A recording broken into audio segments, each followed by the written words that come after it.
Good morning, good afternoon, and good evening, everyone. Welcome to the Asia Pacific Youth IGF track for 2025 on age verification and social media regulation. As Bea mentioned, my name is Herman Johansen. I'm representing the UN Internet Governance Forum Secretariat, and I'll be co-moderating together with Bea on this session. So first of all, I wanted to mention that youth voices are a vital part of the Internet Governance Forum because we represent the generation that will inherit and shape the digital future.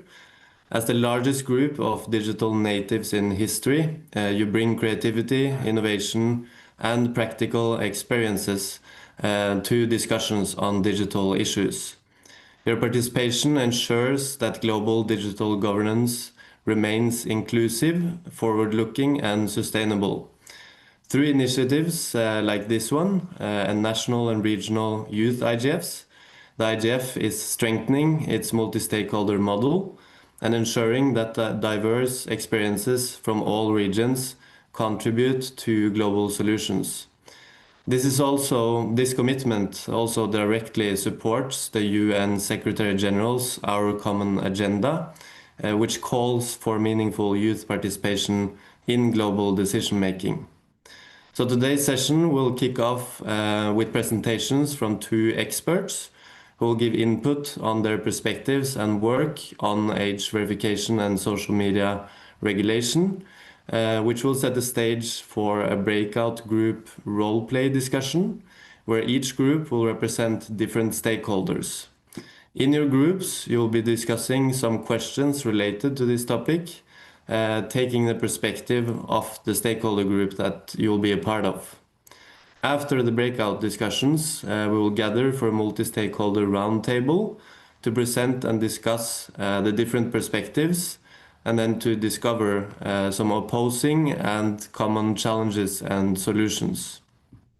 Finally, Bea will give you some closing remarks with key reflections from the session. With no further ado, I would like to give a warm welcome to our first expert speaker, Sølve Kuraas Karlsen, who is the head of Tenk, which means think in Norwegian, which is the education and media literacy division of the Norwegian fact-checking organization Faktisk.no. So please, Sølve, the floor is yours. Thank you. Could I please present here? I will then share my presentation, which try to be short at least. Does it work? Yes, we can see you. Perfect. Okay. So my name is Sølve, as said. I've been working with fact-checking since 2019. My role is working with media literacy, information integrity, or whatever you call it. The challenge we started with in 2019 when I started, it looked like this one. Perfectly fake news hitting the Facebook generation, and everyone is clicking away, really getting angry about this old grandma throwing out of her home because they were used it for refugees. The information was totally fake, and we had to learn how social media worked, actually, because on social media you only will see this main post, not all those sources which is on the side. For example, showing up this young lady in 18 years old trying to share a picture from on Snapchat, and then her phone got attached to her underwear, which is totally false, and everyone's understand it when you see it. But this is how source awareness or media literacy works in the new digital age, where everything is moving so fast. Because what we see today is that the feed for everyone is much more with pictures and videos, which is way harder to fact check than text messages. And also we see that young people is seeing something totally different than older people. And every young people will see that this guy which is in the center on this feed, would be the perfect guide to give you guidance on how to train your body. Or this lady should be the perfect one to get the advice about how to eat and how to have your home. Or this lady would be the perfect person to ask to take care of your skin. But on the other hand, we are not aware of that. We really need to get to sources and need to understand knowledge. This is why we are we are really critical about talking about the young generation as digital natives, because they are not. No one is born with the phone in their hands. They need to learn it, and this is what we really need to work with. This is pictures from UK, the summer of 24. When we saw a lot of statements telling that the killing, really tragical killings, were done by refugees coming with the boats that same year, which was not true. And also we saw that there was a lot of statements that was false or pointing towards each other and building this rage from people. And we need to understand that when people does not experience that the government or the authorities are taking their lives into consideration when they're developing the country, they start to get angry and they start to build riots. So a main part of building a society today is taking care of all the different opinions, not only find the one opinion which is guiding us all. And we also see that what is happening now is that we are really guided by our hearts, which is in a way nice, but still it's really easy to get thrown away, and we are really getting angry, and we're not in the mood of talking to each other. We are kind of like losing the critical mind, because this is really building up on our emotions. And this is also social media, because social media is really appealing to our hearts and not our minds. And we need to meet each other. This is really an interesting example for Norway, and I know for a lot of other countries, especially probably in the West, but you have probably examples from all over the world that young people have people or causes in their feed which they think is really important, but elderly people and adults doesn't know about it at all. We also see that there could be cases that is just known for some people. Charlie Kirk was widely known in the US and among young people in Europe as well, but older people didn't know him. So when he was shot in Norway, there started a huge debate of who was he. And right after the assassination, there was a lot of pictures, movies, different posts on social media showing how nice he was. On the other hand, we know we in Tenk had been working with Charlie Kirk for years, so we know the problems about how we work and especially the people he was working with. But on the other hand, starting to kind of throwing down this people or this person in the mud doesn't start a discussion. We need to understand that young people is looking up to that kind of persons. So we need to start the discussions about how is this working? How does social media work? Why do you get Andrew Tate in your feed? Not telling that Andrew Tate is a bad guy, although we know that he does a lot of bad things, but we need to try to understand how this is working. Another part with social media is, of course, AI. And we see also AI working for themselves. For young people, we see research showing that young people would prefer to talk to an AI rather than talking to a person because it's more private. Well, when we know that AIs are selling their information, we know that if you're telling about your problems, for example, after everyone has gone to bed and you're lying there and everyone else is asleep, you start to talk with your My AI on Snapchat.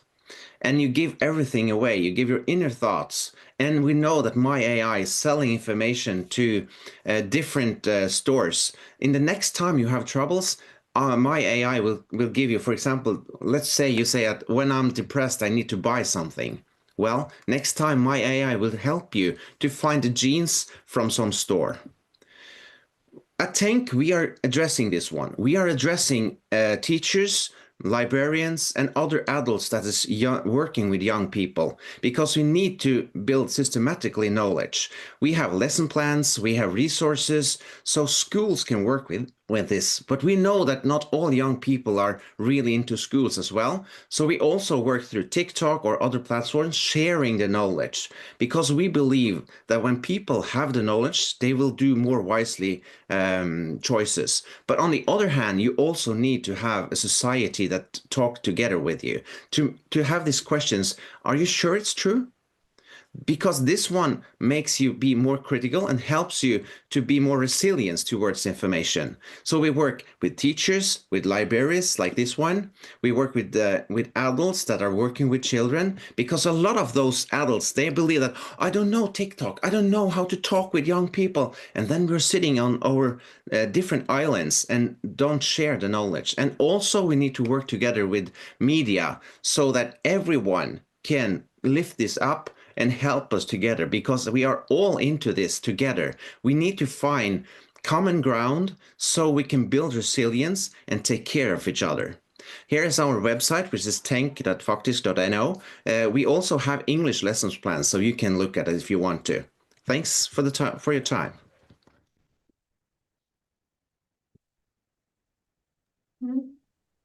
Thanks so much, Sølve. I think what you presented to us was very quick, but also super informative. And I think everything that you shared is so timely to what our session is all about. And I think I'll pass it over now to Samik Kharel. Is Samik here, our youth speaker for today? Samik, are you here? I saw his name a while ago. I'm here. Yes. Hi. You're here. Yeah. Hi, Samik. Thank you. Thank you so much for joining us. So I'll pass the floor over to you. Do you have any slides to share, or just yourself? I don't have any presentations as such to display, but No worries. I'll give you my context about the recent revolution that happened in Nepal, and narrow my presentation to the very revolution that happened. Okay, just to introduce myself, I am Samik Kharel. I'm a journalist and a tech policy researcher based in Kathmandu. I work a lot with tech rights, digital rights, AI, and inclusion, human rights, and whatever comes along with those in those lines. But as I said like earlier, I would like to focus majorly on the revolution, the Gen Z, as we called it, that happened last month, for which the backbone was social media itself. So I'll try to give you my insights on covering this issue as a journalist, and with also an alternative view as a tech policy researcher. Thank you to Asia Pacific Youth IGF for having me as a speaker. So yeah, let me start. So what happened in Nepal last month was unprecedented in many ways. The Nepalese government attempted to control the information ecosystem, but it lost control of the state itself. So that was covered majorly in most international media. It was talked about in various social media platforms. So everyone kind of knows about it. So just to preamble of things, what happened, so Nepali government wanted to regulate social media platforms, and failing to do so actually led to a blanket ban. So some of the clauses they put forward was they wanted social media companies to register locally, have a local office, appoint grievances officers, and come under a national tax bracket. So social media companies would basically have to have an office and pay taxes to the Nepali government. But social media companies were not so eager to be registered in the local jurisdiction, and hence the government tried to many a times, try to get them to the tax bracket, but failed to do so. So ultimately, the government thought they would ban it. The government has always tried to be a little bit strict with social media and internet technologies, trying to tighten their grip on the internet, their policies, always aiming to charge citizens, controlling internet with vagueness, and the languages they use in drafting policies have been really vague in the past as well. in the past attempts, the government has used policies, let's say regulations like Electronic Transaction Act, which is like very vague and outdated. There was also proposals for the National Internet Gateway that would redirect the internet traffic. There were also rumors of procurement of spywares. And it all began with the ban of TikTok a couple of years back, which ultimately led to TikTok registering its office in Nepal and coming under local regulations. So at this point of time, when TikTok actually registered with the government, this was a big success for Nepali government, which then extended its ban to many other companies, like popularly 26 popular social media apps with its social media bill earlier. Earlier this year, it also banned Telegram, citing its involvement in money laundering and illegal activities. So basically, like social media platforms, they're kind of a lifeline for commerce and communications, and many family connections to a large diaspora of Nepalese people living abroad. For many, social media is very synonymous to what we call the internet, and social media is the internet for many. They might not even use browsers, but they would use like Facebook or TikTok and the likes. So this ban, which was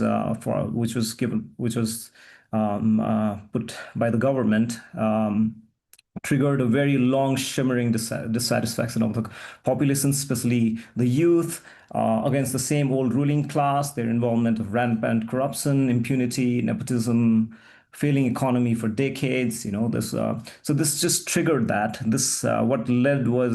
What was led to a peaceful protest as planned, that also in social media, which was quickly turning into a mass uprising, and which very soon turned into a very bloody carnage, killing around 70 people or over 70 people, 19 in the very first day, and majority of them being young people. Many state properties and private businesses were burned, costing the states like billions.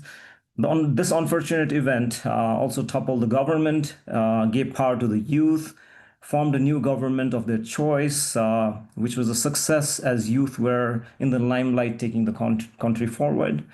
For this uprising, like Gen Z, whatever we call it, born from 1997 to 2012, using technologies to form their alliances, getting their messages through, work their way around in VPNs and available platforms to get their messages through.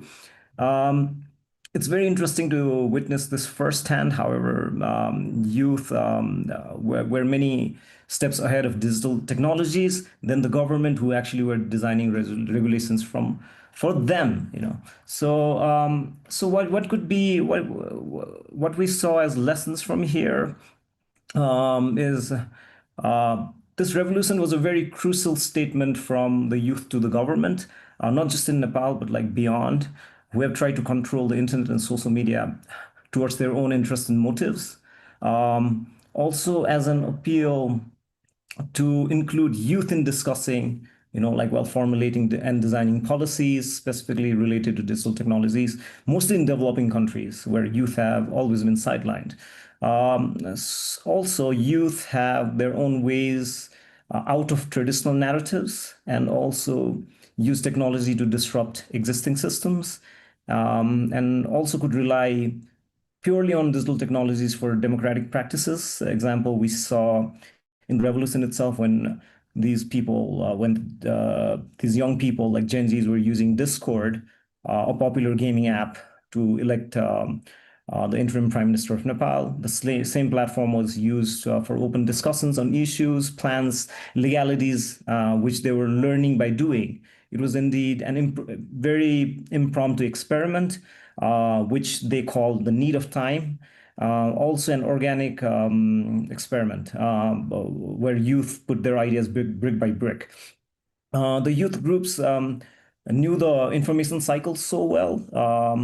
The interesting trend during this revolution, also another one I witnessed, was these protesters were trying to make everything public and transparent via social media, which is not the prior practice of earlier governments, together with debunking misinformation about which was circulating online, especially very harmful during this crisis. So these youth alliances were actually saying like these information that are coming out from various platforms is wrong, and we're doing it this way, and we're not doing it that way. So, the lessons at the end of the government, like should have understood or should understand for other governments. There's a fine line between regulation and control. Even a little slip in regulation can lead to control, which happened in Nepal. The users actually do not care about social media companies or government policies. The users, they care about uninterrupted access, and which was sidelined for them. And this is how the revolution started. The ripple effect of this has been seen in many other countries, cross-border and beyond, in Kenya and Philippines, and now recently in Madagascar. The responses and replications have been across the world that have been very overwhelming. So finally, as youth proceed with an experimental ecosystem formed in digital sphere where all sorts of available and free technologies are used to organize these kind of revolutions, discuss openly about issues, topple the government, form a government, and now also leading towards elections. So now we see youth group urging in social media in Nepal. We see youth group urging in social media to participate in elections, for young people to participate in elections, campaigning for everyone, asking them to vote, register for their voting rights. So this has also gained very good momentum as Election Commission in Nepal sees record number of youth coming to register as voters, and they've been doing this solely in social media. So the upcoming elections, which is in next 6 months, is very also interesting watch, as its major players will be the youth, and they'll be using the available technologies. So maybe a very good experiment. I don't know where it will take us, but it's a very good template of a democracy that avails all forms of digital technologies, and we will keenly follow that. Yes, thank you. Thank you so much to Sølve and Samik for setting the scene so powerfully for our agenda today. You both really highlighted how digital spaces can really shape real world impact, from how AI affects what we see online to how social media, like what Samik mentioned, becomes such a lifeline for communication and expression, especially in the moments that happened in Nepal. What happened in Nepal really shows how deeply people, especially youth, care about having, again, what Samik mentioned, uninterrupted access to these platforms. Because it's not just entertainment. This is how we connect, how we organize, and how our voices are heard. And I think it's a really crucial reminder of how online platforms can empower, but also ignite major change.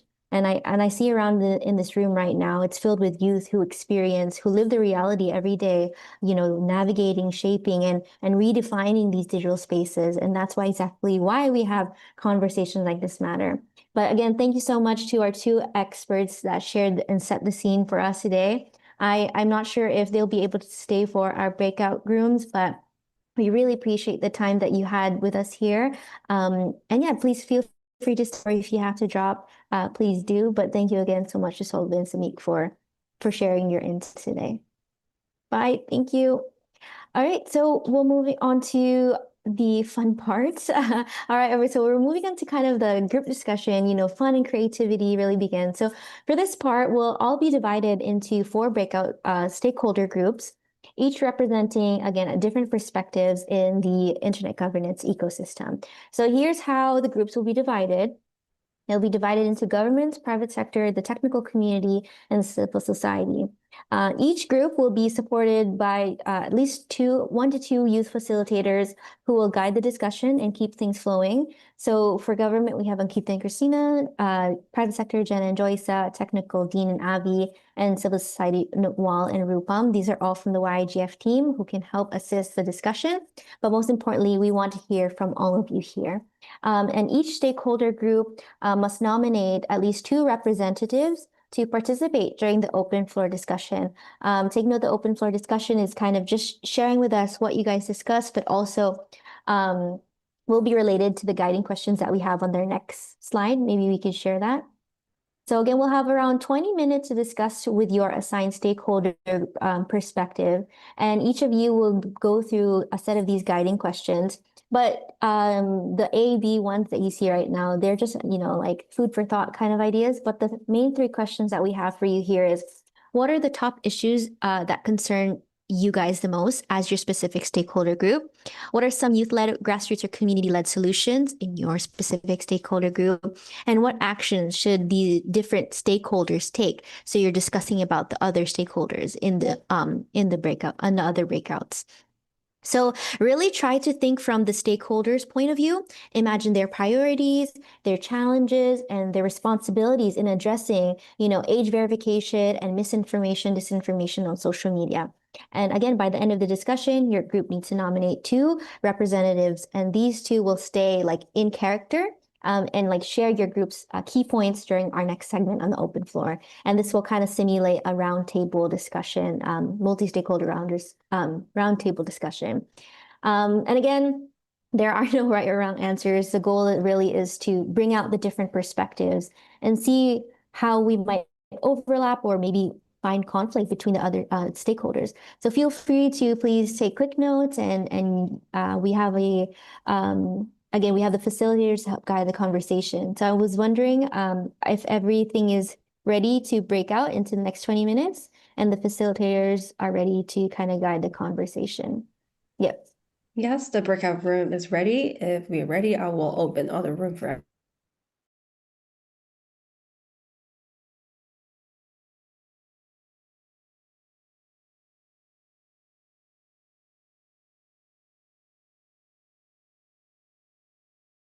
information, especially during sensitive times like elections or social movements.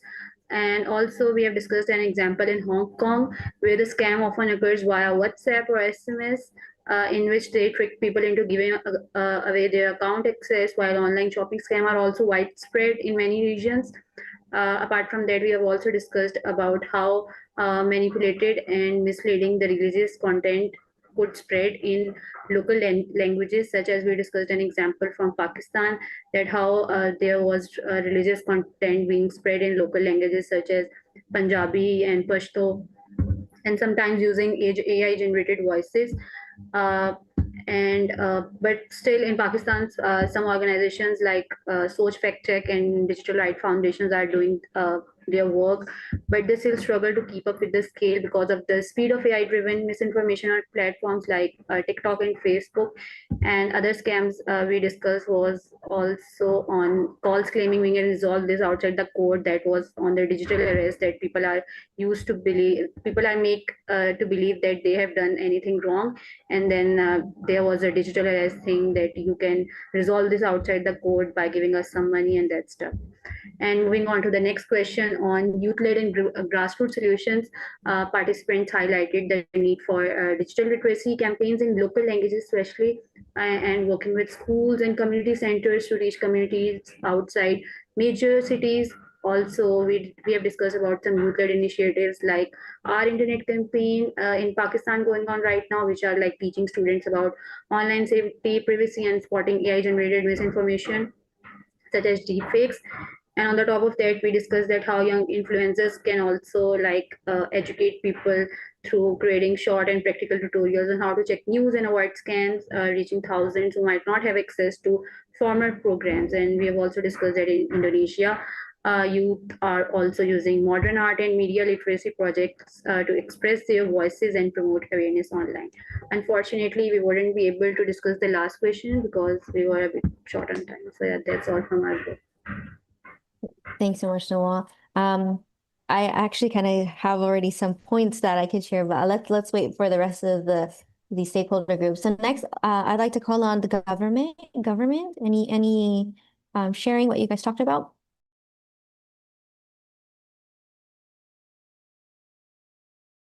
We have Nicola and Nashala here from the government. Yeah, so I can go ahead and maybe Nicola can join in and chip in all the things that I might have forgotten. So yeah, in our discussions, we also talked about from our point of view, a lot of problems that we see in terms of the misinformation and disinformation and everything was also a lot of political influence, especially in time of election, just like Nawal mentioned as well. And also we discussed in the parts around where it comes to disasters and crisis, especially in terms of climate crisis in Southeast Asian region, maybe also like COVID and all those scenarios as where misinformation, disinformation played a very key role in just not having a good resource planning and everything as well. I think another point that we see is also around what we can do in terms of all of that is around we talked about having a very stronger approach in terms of our strategies as well, maybe having a more top to bottom approach in terms of implementation, but implementation as in like financial funding and everything, also making sure that youths are engaged in the process. We are engaged in local government and local levels communities, but also doing a bottom to top approach in terms of policy making, so that we are engaging youth from a community level, having their voices in all the middle paths or milestones that we create in terms of policy making. One very strong point we all agreed on was that there needs to be more financial support to the youth in terms of digital literacy training, digital hygiene, and also youth leadership in itself as well.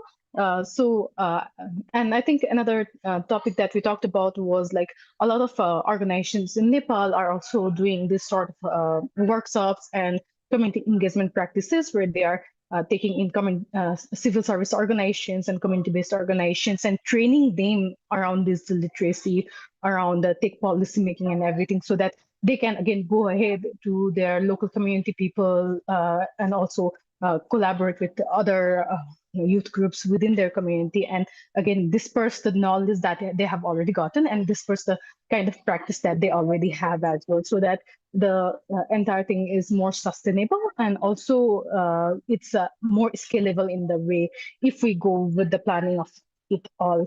Yeah, I guess if I've forgotten anything, maybe Nicola can point those out here. Yeah, so thank you, Najas, for the sharings, and also like the three questions. We think that yes, for the government's points, they of course they were concerned about their positions, job positions, and leaders' positions, and that if that will directly intervene their benefits, then they will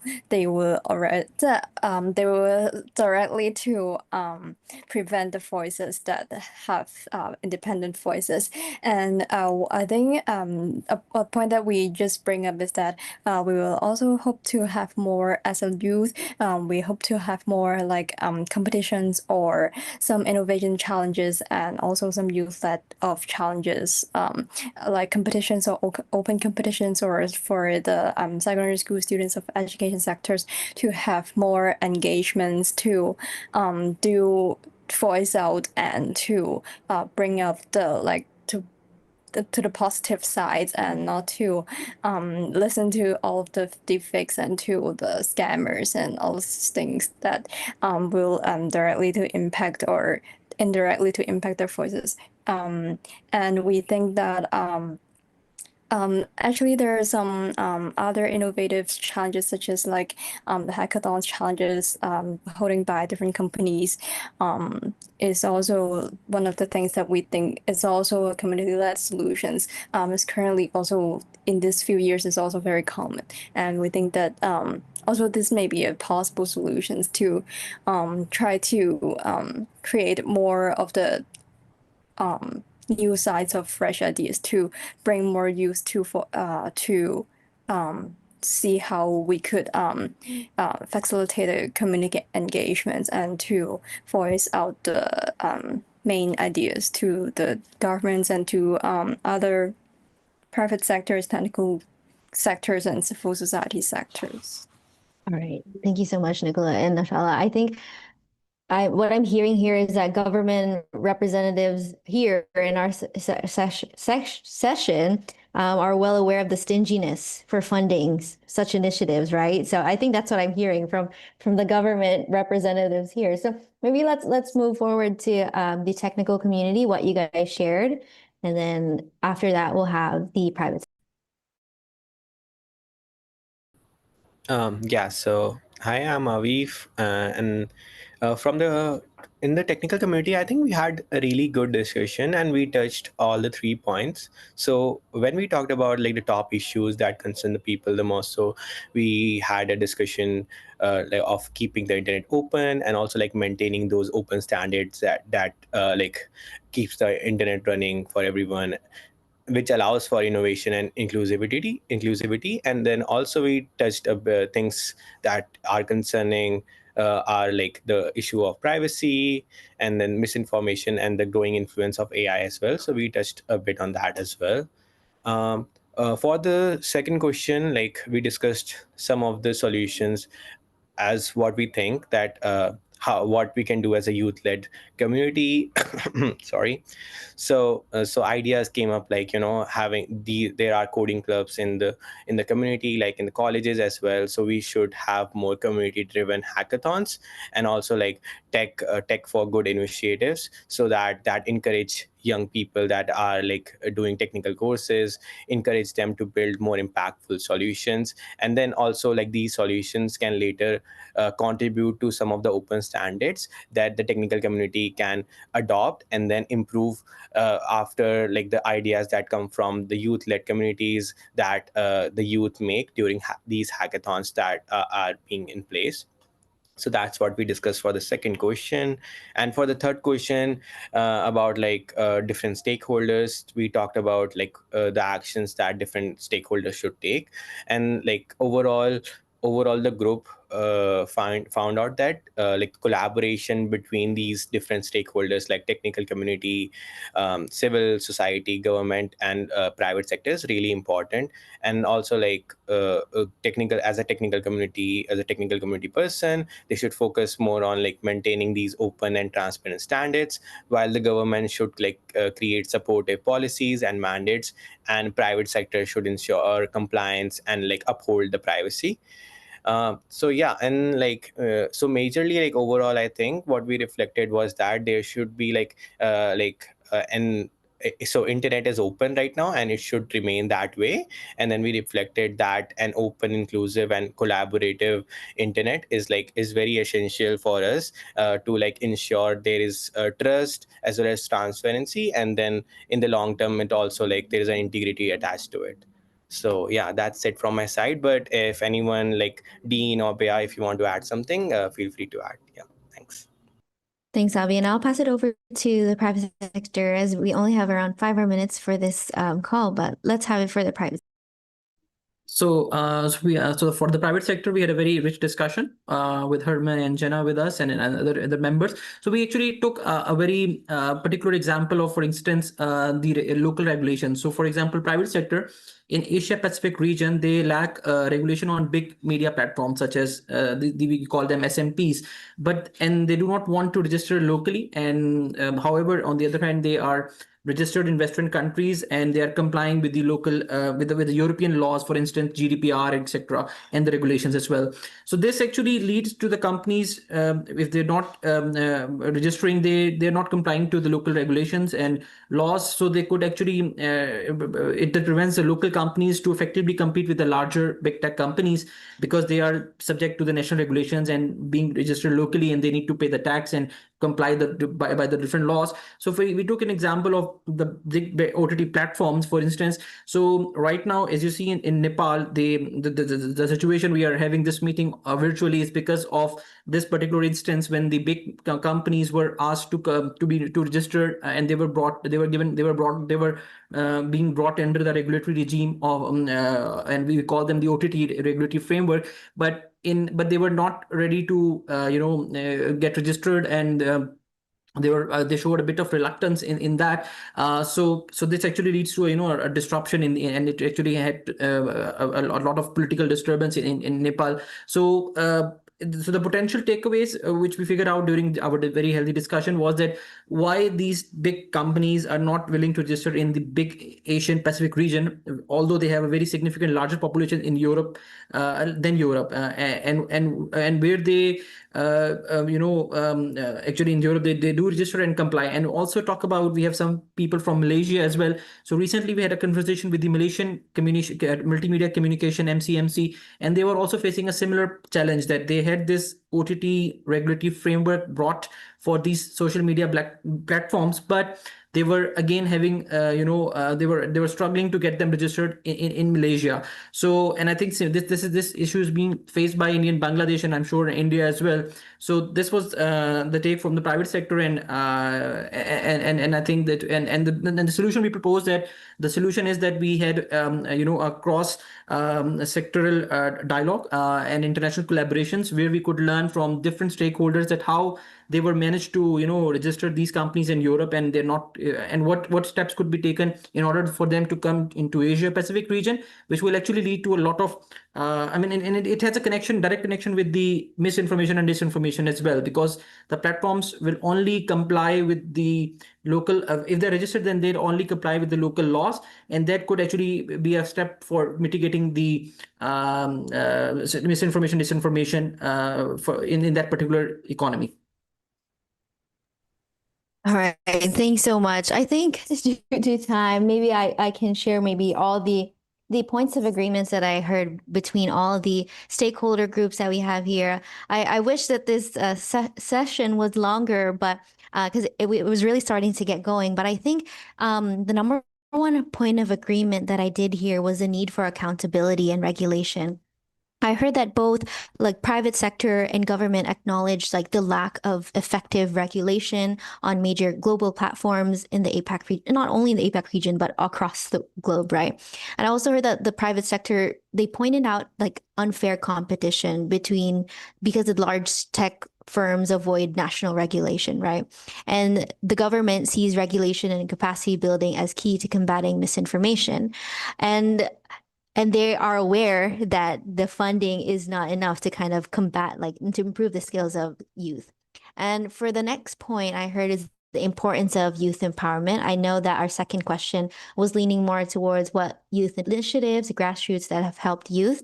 So I heard that the government really emphasized on having youth-led solutions, providing funding and capacity building, technical community and civil society. They highlighted the importance of educating and mobilizing young users through media literacy, awareness, and participation. So I think the shared view here, again, is youth are central to the solutions and need empowerment and education.